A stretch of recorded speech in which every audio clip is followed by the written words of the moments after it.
So it Oh makes wow, more that makes more sense sense. Yeah, that would have ended season 2, and we would have came back with episode 2 for season 3. yeah, But yeah, uh, the death was unexpected. yeah. Definitely unexpected to me. I did, or at least if it was expected, that was very early.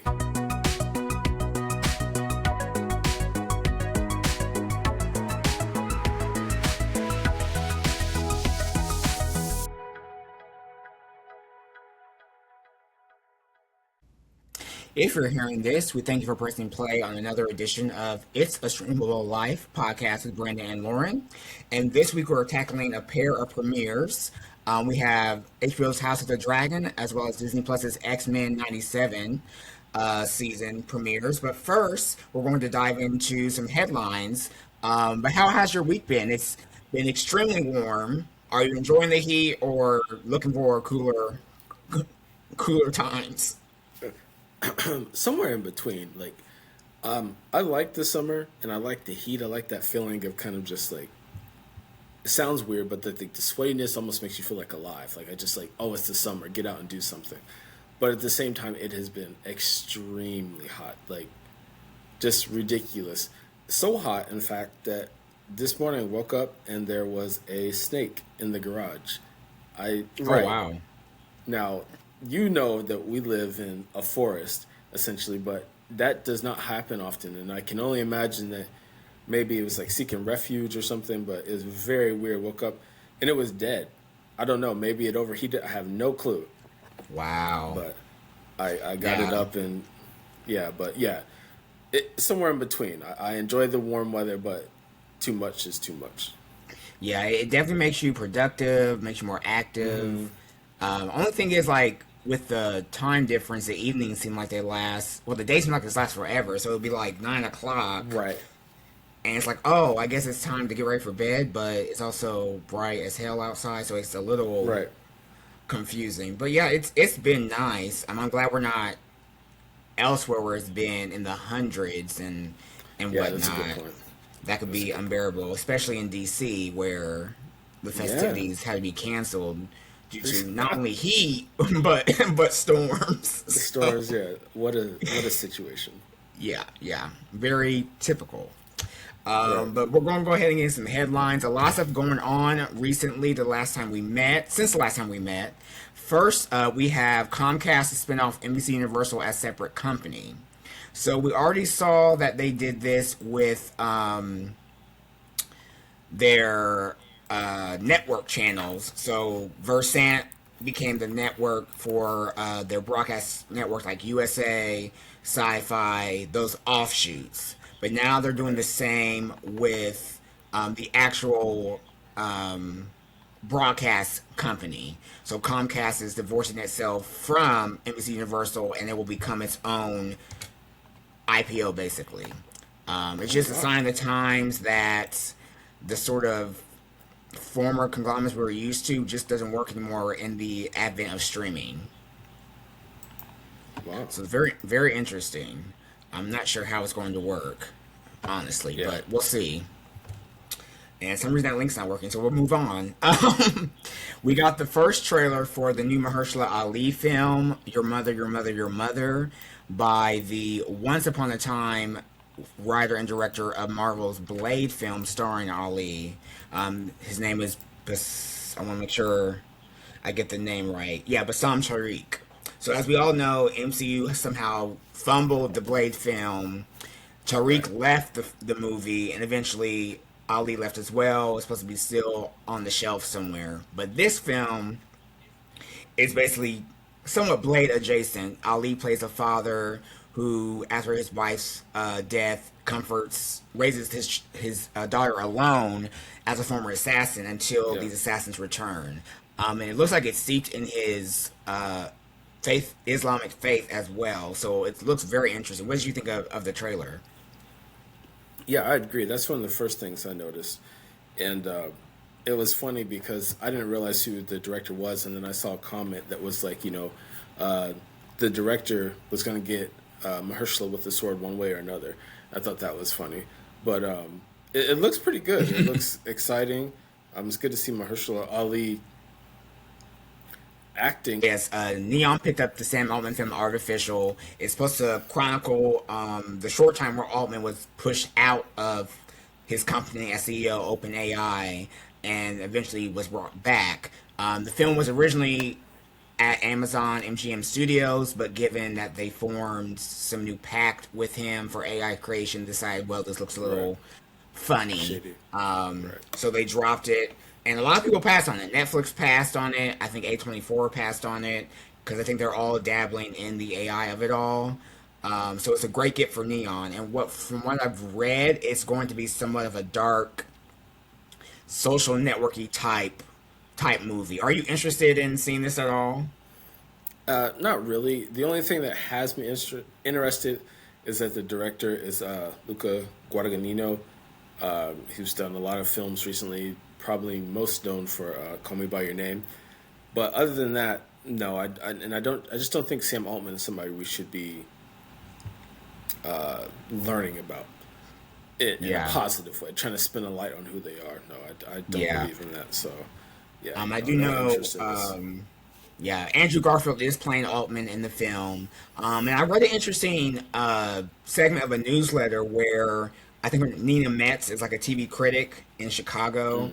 She basically said how these sort of corporate biopic films that have come out recently, whether it's the new Hershey one from Angel Studios, um, the Doritos one, um, the one about Beanie Babies, they all kind of steer this positive look at corporations, where a story arc kind of gives you idealistic view of these rich CEOs. When before films like Nomadland um, focus on the workers, and you don't see films like Right. that anymore since then. So it's very interesting to pivot about how it was of the story how I was trying to tell about these institutions. Next, we found out today that Danny Glover is living with Alzheimer's disease. He Yeah. went public with his diagnosis with his daughter in a interview with Michael Strahan. And it's sad because we know this disease leads to, unfortunately, inevitably, just sort of the loss of not only your memory but other functions, talking, Right. walking, whatnot. And I believe Glover's 79. And he said right now he wanted to come forward while he had sort of still control of his bodily functions and alert Exactly. and Yeah. whatnot. So definitely a legend. He said he found out around Right. 2022 after he received his honorary Oscar. Oh wow. Yeah, the story basically said he was famous for the Lethal Weapon franchise, which yes, of course, but I think we know him Sure. more for The Color Purple, Yeah. Angels in the Outfield, even that family Christmas film not too long ago. Yeah. I It's know what you're talking about. Yeah, he has a wide range of roles. Also, his cameo in Dreamgirls when that came out, so he's definitely a Yeah. beloved uh, actor and face in cinema. And I So our guess in prayers there, go to him. oh, Oh, go ahead. oh, I was gonna say maybe in there we should add Chris Johnson as well. It's not really entertainment, but Yes, yes, NFL player Chris definitely. Johnson, NFL player Chris Johnson, who played, I think he last played for the Tennessee Titans and was known for playing for Tennessee Titans, came out earlier this week and revealed that he is struggling from ALS. Not only that the disease had progressed fairly, you know, Yeah, he's pretty far along in the disease. So I don't remember all the details of when he found out or when he was diagnosed, but it was genuinely shocking. I when I saw the video, I was like, it's one of those things seen trending, and then I clicked it, and I was like, oh wow, like so, yeah, kind yeah, of taken aback. yeah. It's definitely progressed. He was there with his wife, and he's talking through like the mechanical Yeah, brain transmitter, like he doesn't have operation of his mouth anymore, so it's definitely progressed. And he's reignited the ALS ice bucket challenge I saw that. Yeah. that was popular back in 2014 when it first came to light. So hopefully they raise more awareness and money for research to find a way to treat that disease. definitely. Prayers to both him and Glover. And finally, Bo DeMaio speaks. So Vanity Fair released a story, expertly timed, I would say, about the previous showrunner and writer of Disney Plus's X-Men '97 series. Maio was a Herald TV writer in the industry. He had worked on The Witcher and some other places. He landed this job with Marvel and had written both seasons 1 and season 2. I mean, right before the season premiere in 2024, he was fired for alleged sexual harassment in the workplace. He then stood his ground, said he didn't do it, said that Marvel was trying to push him out because of his sexual orientation, and for his race. Said that he was a DEI hire, quote unquote. But they haven't really said anything else about it, and his name still remains on both seasons as executive producer. So Vanity Fair had talked to him last year, and they just released a report saying that DeMaio basically stood his ground, said he was innocent, but he has basically gone social media silent since then because he had a very prevalent IG presence on Instagram as well as Twitter. But his content grew more increasingly adult as time progressed. You know, once he was totally removed from Marvel, he started an OnlyFans where it wasn't just sort of sexy cosplay. He was producing adult content. So it's very interesting. The article itself, of course, it dropped the same day as the premiere of the second season. And I saw some split discussion online whether DeMaio was a victim of sort of like the DEI sort of scrutiny, or if he was a victim of his own hubris and just pushed things a little too far when Disney was already aware of sort of like his online presence. What were your thoughts on the DeMaio of it all? Yeah, and I remember you speaking about this. I didn't know about it, but you spoke about this maybe last year or maybe even the year before, because it's been going on for some time now. But I'm kind of in the camp of maybe he pushed it too far. Like, it's a mix of both. I think, obviously he's very, very talented, and there's a good chance that everything he's saying in terms of being claimed to be DEI or like this special hire, whatever, may be true, but I don't know. I guess maybe he's just like a free spirit type person, and maybe that's not jiving with Disney. Well, we know it's not, so. Yeah. I read the article, and it appears, he kind of struggled growing up. He was an adoptee to a Italian family. He was the only black and gay sibling. His other siblings may have been white and Asian, so it was a lot going on there.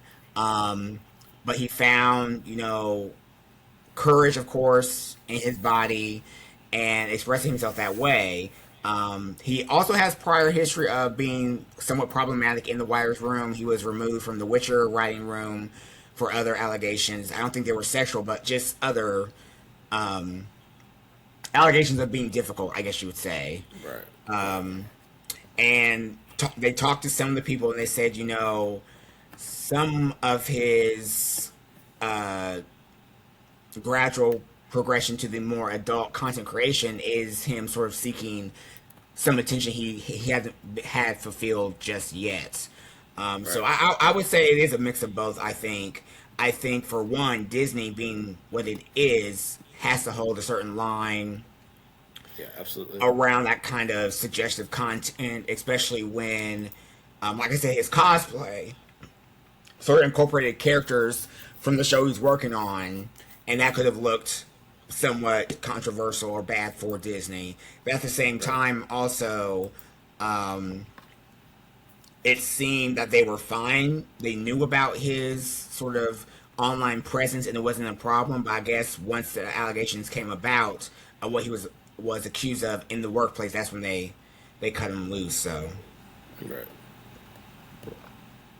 As far as now, the lawsuit is still pending. I don't think anything will happen until next year, but he has been very silent on all social fronts, which is odd. But he kind of maintains that he was pushed out and didn't do anything wrong. So we'll see what happens. Yeah. And that gives us a perfect segue into our first segment, the X-Men '97 Season 2 premiere, which DeMaio still has credits for. It premiered 3 episodes on last Wednesday. If you're not familiar, X-Men 97 is a sequel series, continuation to the 90s animated X-Men series that was under Fox. It ran for 5 seasons and was canceled in, of course, 1997. So in 2024, the show was revived. Same characters, most of the same voice actors, and they are still trying to fight for mutant liberation in a world where humanity doesn't want them to exist. The first season aligned with a lot of political themes that are happening now, and it continues that into the second season. Are you familiar with the original show? Excuse Yeah, me. a little bit. I'm not sure that I actually.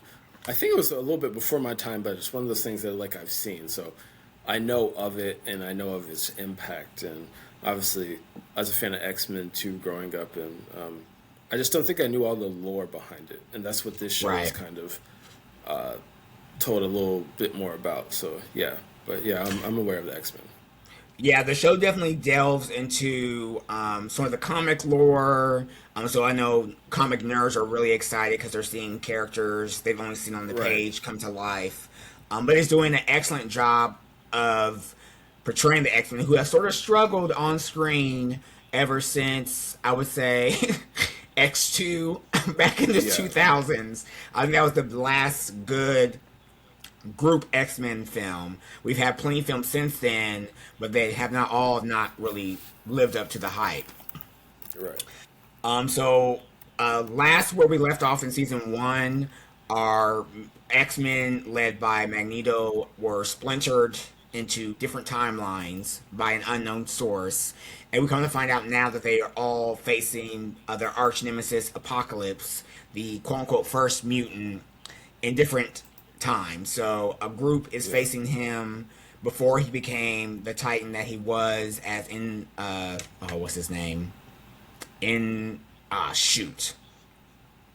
In Sabash, what, we know his name. Yeah. Yeah. I know. What you're talking I can't even think about it now. I think it's In Sabah Noir.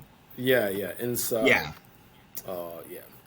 Yeah, and Sabah Noor, which translates to the morning light. So here he's a slave under a torturous regime, and they want to rebel against the king. In the future, he is at his peak of apocalypse in a world very different under his Right. reign, where he has forced every mutant to be under his thumb, and if you don't, you're destroyed. In the present, we have a team trying to fight his four horsemen of apocalypse before he arrives to decimate the X-Men and take over the world. So, in a nutshell, what did you think of the first 3 episodes? I thought they were pretty good. A very good pickup from, like you said, from the first season. We kind of see the storyline again with Jean Grey and Cyclops and how that progresses, and that's really interesting storyline as well because obviously that includes Apocalypse. But it's taken me a little time to get back into the time jumps, so I have to Yeah. kind of pay attention to that. But other than that, yeah, I thought it was a good 3 episodes, and I think personally I would put maybe the second episode first. I don't know, that one kind of stood out to me. So Yeah, I agree. All 3 were decent, but I think episode 2 definitely was a shining moment in the 3. Basically, because we were introduced to a slew of new characters, right, right, which was very interesting. The 2 bookend episodes are great, but they're very familiar characters, kind of boggling the same issue where the second episode, set in the present day, kind of gave us new characters, a very conflicting narrative as well. So you have Cable, right, who we discover is Nathan, Jean Grey, and Scott Summers' son from the future, sent right, back to take out Apocalypse, and he recruits a team known as X Force. So while Ford and Bishop go their separate ways to rescue the X-Men, Jubilee and Sunspot were left behind. So Cable recruits them to his team X-Force, and they go to seek out the four horsemen of Apocalypse before he rises. Of course, the standout I think for everyone was to seeing how well Jubilee sort of improved from season one. Um, Right. she's very capable, being trained by Psylocke to fight, and that was a highlight of the episode. Also, sort of like the pitting of the two separate mutant teams, one being X Force and the other being X Factor, which works for the government, which is Yeah. of course problematic as the government seeks to extinguish mutants from public life. So there's this conflict of you're just being sort of like the fascist foot soldiers here, Exactly. with in the absence of the official X-Men. So yeah, definitely my favorite episode so far. Who are your standout mutants so far from the first three episodes? Well, I think for me, I always like Jean Grey. I just even when the movies came out all the time ago, Jean Grey has always been a favorite of mine. So that's one. I think Storm is playing a pretty important role in kind of that part. Like you said, the Nathan Cable one is a good one. But yeah, just those few. So Yeah, Storm definitely. Her scenes are always dramatic and sort of breathtaking. right, Um, People get a kick of how she casts her spells. They're so prophetic and right. very, very black. I just have to say that like no one else has that sort of No, you're approach right. approach to the character. So yeah, I love her, and I'm really impressed with how they're doing in Sabah Noor in the Yeah, past. And sort of the conflict he's facing. Like we see Magneto try to steer him away from becoming this villain, and possibly, in the fight against mutants before their time. But right. of course, it backfires, and that's the question of fate. Is it fate is not inescapable? So whether you choose left or right, eventually the same outcome is going to be Find you. produced. Right, yeah. Yeah. Any hypotheses for this season? What you are expecting to see or would like to see? Honestly, I can't think of anything right now. Like I said, the first few episodes have been good. We've learned a lot. We met a lot of new people, but yeah, I don't know. Within the next 6 episodes, I don't know what could happen. So I'm excited for Yeah. it. I'll say that much. Yeah, definitely. A great writing. Again, very topical. And I do know episode four this week, which will come out today. This comes out. We'll have a post-credit scene, so Okay. I'm sure it's going to um, deliver a cliffhanger, similar Right. to like the three parts from the first season. So X Men '97 season two new episodes air on Disney Plus every Wednesday. And next, we'll have the other premiere review of HBO's House of the Dragon, third season. We've waited a long time for this particular time in this story. A lot of the earlier seasons were set up and sort of transitions to the epic showdown between Team Black and Team Green of the Targaryen family. So first up, Team Black. Basically, Rhaenyra is seeking to take her throne. She's made a truce with Alicent that her son Aegon will give up the throne, allowing her to come in peacefully, so no bloodshed is shed anymore. But unfortunately, during Right. the Battle of the Gullet, her son Jace, Yeah. the Prince Heir, is killed, which sort of throws Rhaenyra for a loop. What are your thoughts on Team Black and their predicament after episode two? I thought it was well depicted. And I wanted to ask, did you expect that? The death? I did not, Yeah, neither did honestly. I. I like, especially after talking to them at ATX Festival, they definitely kept that on the hush hush because I, Yeah. I figured, unfortunately, all these people die eventually because that's the Right, right. the tragedy of the Dance of the Dragons. But I was hoping to see more of him, Right. and we found out that episode one was technically supposed to be the season finale for season two. So it Oh, makes wow. more That makes more sense that sense, yeah. that would have ended season two, and we would have came back with episode two for season three. Yeah. But yeah, Uh, the death was unexpected. yeah, definitely unexpected to me. I did, or at least if it was expected, that was very early. Yeah, Especially because last season he played kind of such a big role in kind of trying to show himself and maturing in the eyes of his mother, and then to just be cut down like that was nuts. But yeah, how the show progressed for the blacks is pretty interesting, and I don't know how far we want to get into this, but they kind of get what they're after in a way, but it still yeah. feels shaky. And the world in this show is still very very unpredictable. So, but yeah, I enjoyed that episode, the first one. Yeah, definitely, definitely. And then with Team Green, like we said, Allison has made this plan in secret with Rhaenyra, and she Right, goes about trying to make sure everything falls into place. Essentially, her and Helena were supposed to be protected, while Aegon may get the. right, But her plan falls apart as Aegon and Lord Larys flee King's Landing, and Aemon, Prince Regent, soars to Harrenhal. She's left alone amongst the men who she selected to be a part of right. the patriarchy, and of course, it backfires in her face.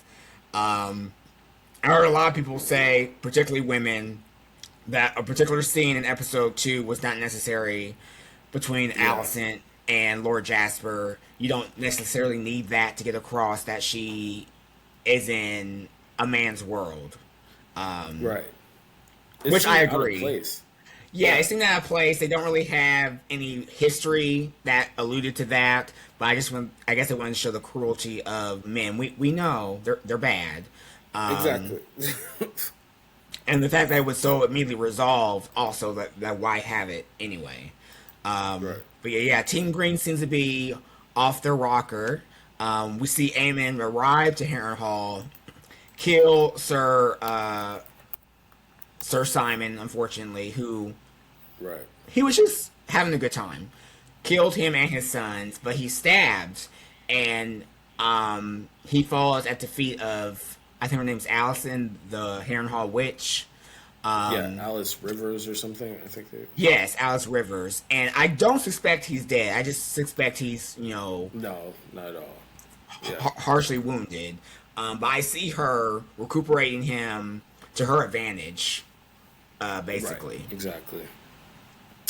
And then, once Rhaenyra regroups from Jace's death, her and Daemon soar to King's Landing to take the throne. Um, but before she can do that, we see the reappearance of a disappeared character. The last we saw him, he was in a jail cell, but we assumed it was Right, being somewhere else. Laris had Sir Otto Hightower trapped in the basement this entire time, which is why right, Allison had never heard from him. The brothers didn't, the sons, and it was a gift that he left Damon. So in front right. of the City Watch and all these people that have pledged allegiance to her, Damon says you must kill him to show your strength. While she succeeds, she's not ready No, for the exactly. task at hand at all. And I and no, and I think that the way they shot that depicts that perfectly because she's sniffling, she's not got any sort of confidence to her, and she kind of looks around. It's like, are you sure? How do I do this? She can barely lift up the knife, not the knife, the sword, and then when she does it, she messes up, and he's kind of just hanging on by a thread. Then she has to do it twice, and I thought that perfectly depicted her kind of vibe to this whole situation. While she's like Yeah, own owed the throne, it doesn't seem like she really wants it. right, right. After losing both her sons, Right, and at this moment, it does seem very foolish of a thing to possess, especially when she's never been to war, she's never right, fought. And since she is her father's daughter, who right, right. the Viserys tried to be a fair king, and unfortunately the throne does not accept that.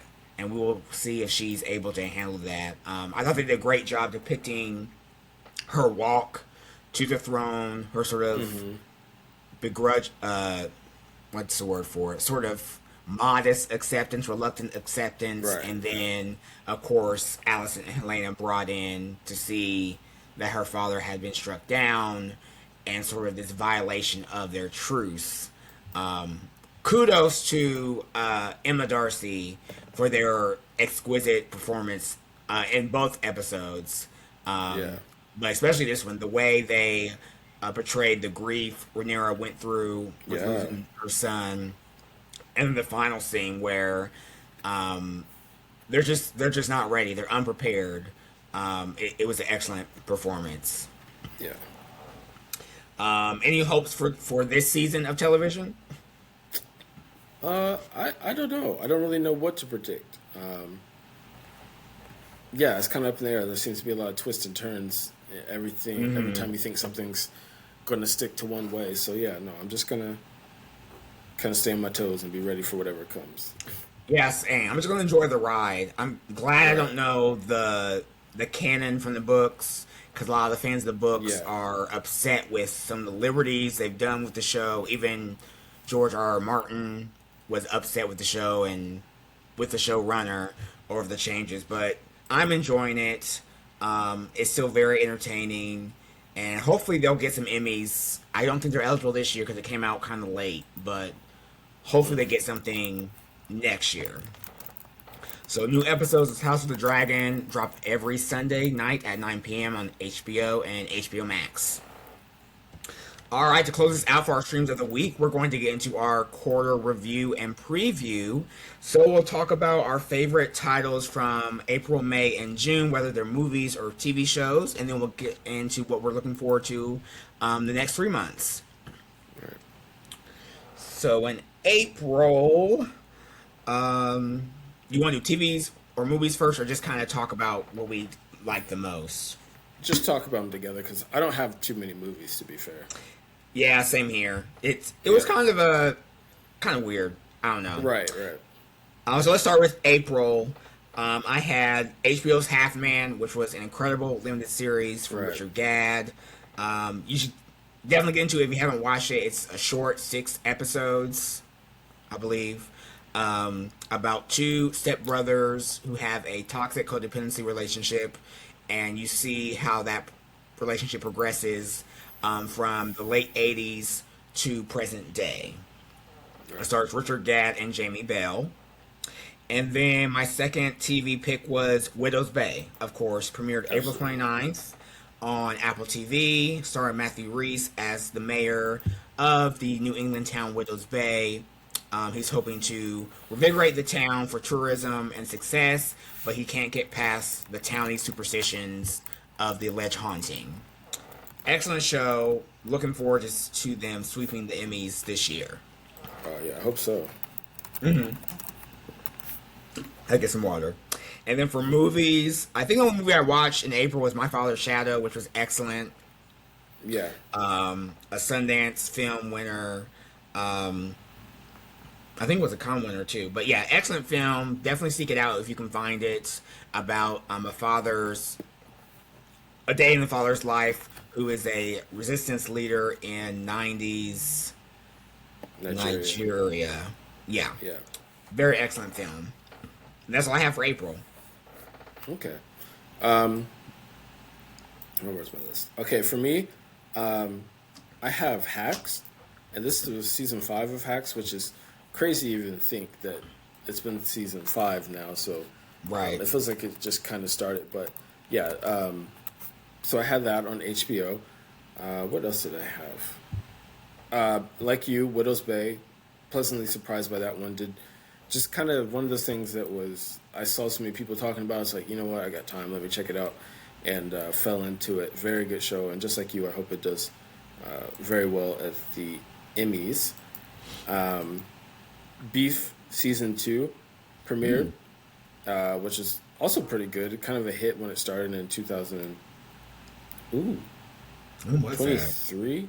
I think it was 2023, and that one had Ali Wong and Stephen Yoon, and this one has Charles Melton in it, and very good. Kind of takes place on like a country club type vibe, but Also stars Carey Mulligan, and yeah, it was a good season. Another good season from that show. Um, and I couldn't remember if Euphoria started in April or not. It did. Yeah. It did. Okay, yeah. So I'll add that in as well. Roller coaster of a season. I think a fitting end. Kind of, you know, takes a long way around, but I think it was a good ending to the show. And yeah, so I thought that. And then the only movie I watched was Marty Supreme. I think that's when it hit streaming. So Streaming. I checked that out. Yeah, Okay. and it was a movie. So. By definition, yes. Right. All right.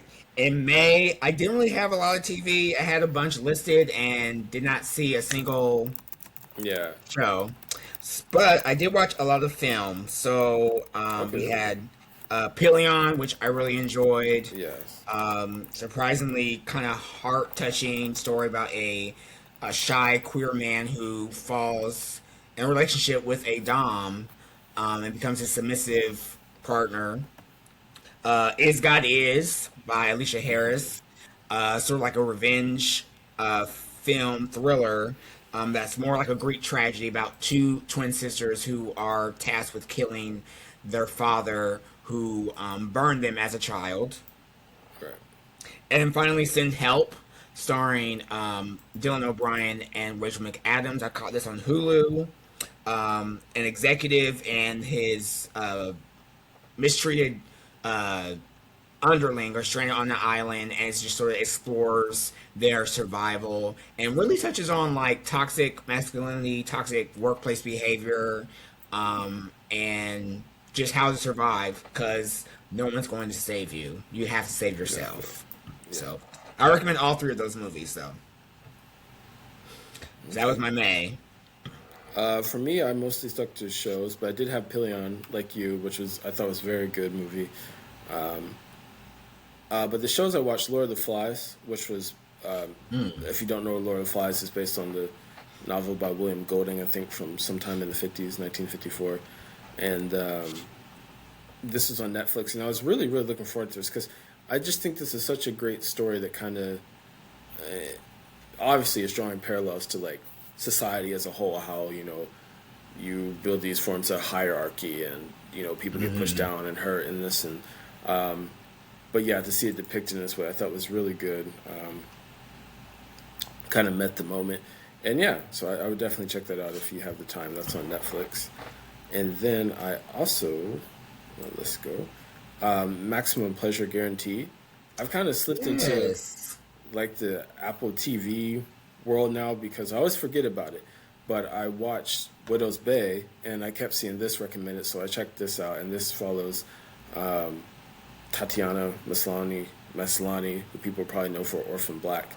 And in it, she plays a kind of like a divorced woman who is kind of trying to, what's the thing, like find herself again, and she kind of falls for a webcam boy. And so it's a very interesting plot and very well done. But yeah, I like that. Yeah, are you caught up on the latest episode for that? I'm like on episode 5. I know I've like a couple episodes behind. So Okay, I won't say yeah, anything. Yeah, it stays really good. I'm really impressed with it. So yeah, I'm enjoying that as well. yeah, All right, and then into June, I have just two of the biggest shows I'm watching right now. The Vampire Lestat, which is the third season of Interview with the Vampire, on AMC. Basically, after the events of Louis and Perry and whatnot, we're kind of focused on Lestat's backstory as he ventures on the tour with his new rock band throughout the United States, and just the complexities of this and his origins. It's extremely good, and the latest episode drops this evening, episode 5 on Sunday evening. So I'm excited. And then X-Men '97 we talked about earlier. Excellent premiere. Oh, excuse me. I'm excited to see where it goes. And I know we're going to get a season 3 as well, probably sooner than later. So I'm excited for that as well. So those are my TV picks for June. okay. For June, I don't have any movies, but like I said, House of Dragon, I think we talked about that enough. But the other two shows that I've kind of fallen into, um, Cape Fear, which stars Amy Adams, what everybody's name is escaping me, Javier Bardem and Patrick Wilson would probably be the most well known of those. And this is after the two movies that came prior to this, and it's like episode 6 now, and I enjoy it. I think it's good. I think it's a good ode to the originals.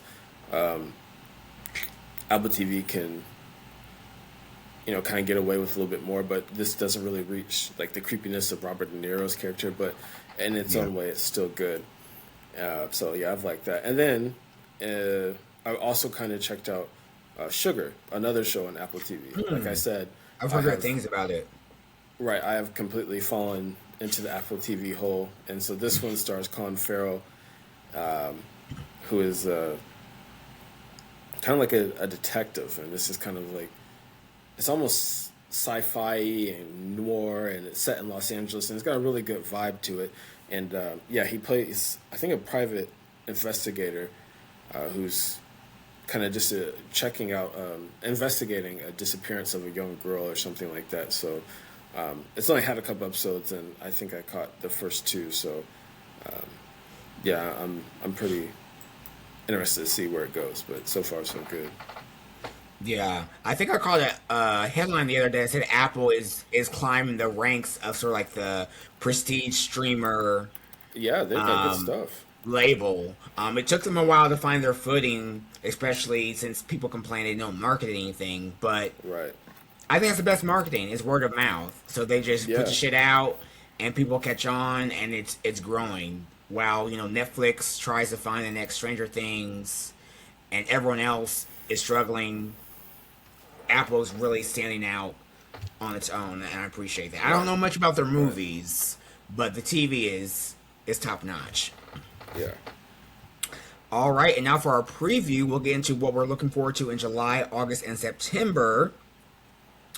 For me in July, the biggest names are July 31st.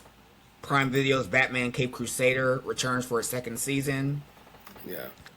Excellent animated series. If you're familiar with the 90s show, this is what they wanted to do back then.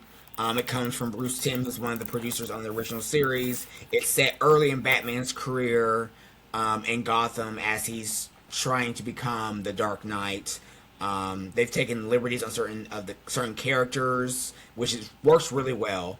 This season, they've already teased that the Riddler is going to be one of the main adversaries, and he's not the inquisitive sort of mastermind. He's a full blown thug with Right. Yeah. not machetes. What do you call it? Tommy guns and whatnot. So he's trying to be the Yeah. next kingpin of the mob. So that's very interesting. Also on the 31st, Stars will have a new show called Fightland from 50 Cent. Um, but it's set in the boxing world in England. So all of his shows center on crime and drugs. They're just like one little dose of something different. Here's the UK with Right. UK actors, but it's enough to make me kind of say and kind of maybe dip my toes into it. Yeah. And then lastly, ID channel's A Color Among Friends returns on July 20th, and we both kind of Yes. stumbled on this show, which was surprisingly good. Yeah. It's very Each good. Yeah, each episode kind of targets like a true crime among friends, and what I thought would have been sort of somewhat corny or salacious, it handles each situation very well, and you can never really tell who's the suspect or the culprit really is. No. So Yeah. I'm It's looking yeah. forward to the second season. And then movie wise, all I have is July 29th, Spider Man Brand New Day. I'm hype. I've only watched one trailer, which is good for me, so I'm going in essentially blind to see what happens in this new edition. It's essentially a reset of Tom Holland's Peter Parker as he experienced some sort of metamorphosis as Spider-Man. So I'm excited for that, and hopefully Marvel rebounds. Okay, yeah. For me, I don't think any movies. So the first one I'll get out of the way is the World Cup. It is entering its kind of final stages. It ends the 19th, so that will be here before we know it. So that's kind Yeah. of what I'm looking forward. The third season of Silo. I was put on this show by my sister. I'm in the first season, so my hope is to catch up and kind of be on par with this. So, but yeah, so far so good. I enjoy it. So I'm I might join you on that because I watched like maybe the first couple episodes and I just fell right. off. So I definitely want to get back into it because it's drawing a lot of hype. Yeah, yeah. So I'm looking forward to it. I'm going to try to catch up as best I can.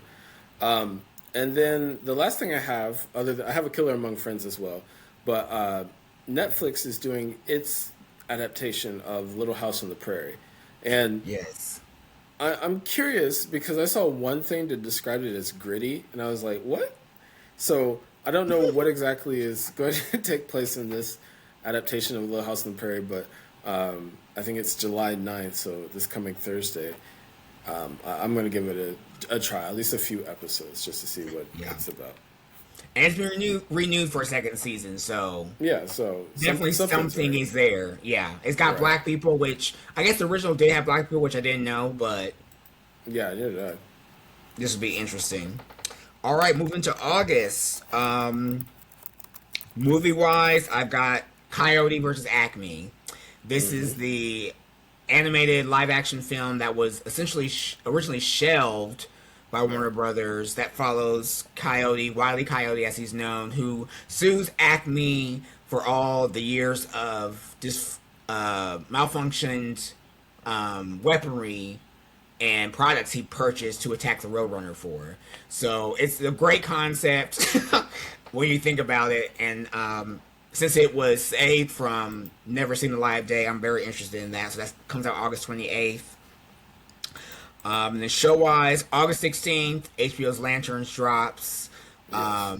Kyle Chandler and Aaron Pierre will play Hal Jordan and Jon Stewart in sort of like a American set mystery that's connected to the greater DCU universe. USA has a show called Anna Pigeon coming out on August 7th about a forest ranger that solves crimes, but she has sort of like a mysterious past.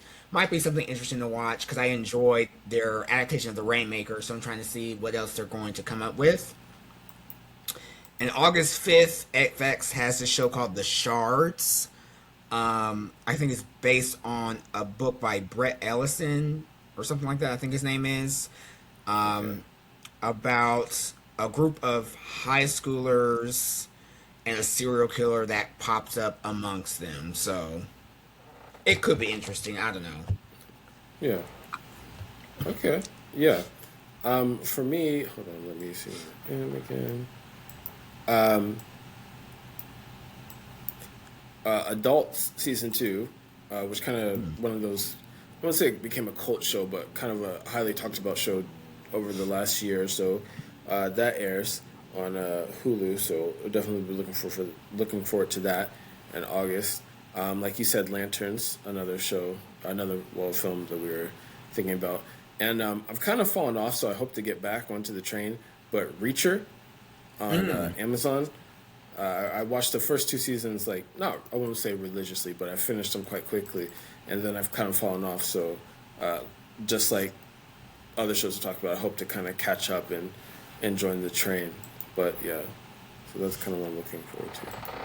Yeah, I've heard good things about Reacher, and they're planning a spinoff for September. So when that season wraps up, a spinoff called Negley about a female character from the same book series Yeah. will get a show as well. So Okay. they're expanding the Reacher franchise over there at Prime Video. Finally, in September, not a lot of titles out since it's so far away, but for me, September 24th, Netflix's reboot of A Different World will Yes. premiere. We'll follow Dwayne and Whitley Gilbert Wayne's daughter as she attends Hillman in a new class. They've got a ton of the original characters returning. Debbie Allen is involved. And the show is run by Felicia Price, so I'm really looking forward to this. It might be one of the few successful revivals to come to Netflix, and I'm sure the audience are going to tune in to give it great ratings, hopefully. And then September 4th, How to Rob a Bank comes out. This might, if it's not out already, I'm not sure. I think it comes out September 4th. This is a film set in the 90s about a bunch of thieves plotting a heist and a hacker who assists the cops in trying to catch them. I think it stars Zoe Kravitz. I think Robert Pattinson's in it as well. Mainly looking forward to it for its 90s setting, since 90s movies now are considered period pieces. So, yeah. That's my September right now. Okay. Yeah, mine, not too many. Like you said, A Different World. I was looking forward to that. It seems like it's been a while since we first heard about that, but Yeah. I'm curious as to what they come up with, if it can do well by the original. The Paper, season 2. The Paper is kind of like an offshoot of The Office, and I was skeptical at first, but it is. I think it's pretty good. It's funny. It's not as funny as The Office and doesn't hit like it, but they've got a good cast with Domino Gleeson and some other members, but yeah, I enjoy it. And then September is also, hold on. Did you mention Your Mother, Your Mother, Your Mother? Oh, I did not, but yes. Okay, but yes, that comes out in September, I believe. So, which we already spoke about earlier. Pretty excited for that. Yeah, it looks really good. Hoping to catch that when it premieres in theaters. All right, that brings us to the end of this episode. We thank you for listening to It's a Streamable Life podcast with Brendan and Lorin. Our next episode will review the 2026 nominations for the Emmys set for September, and we'll also try to get our best of lists prepared for the award season in general, as people will be selecting what films they think will show up on that Oscar shortlist come December. So until then, keep on streaming. Peace.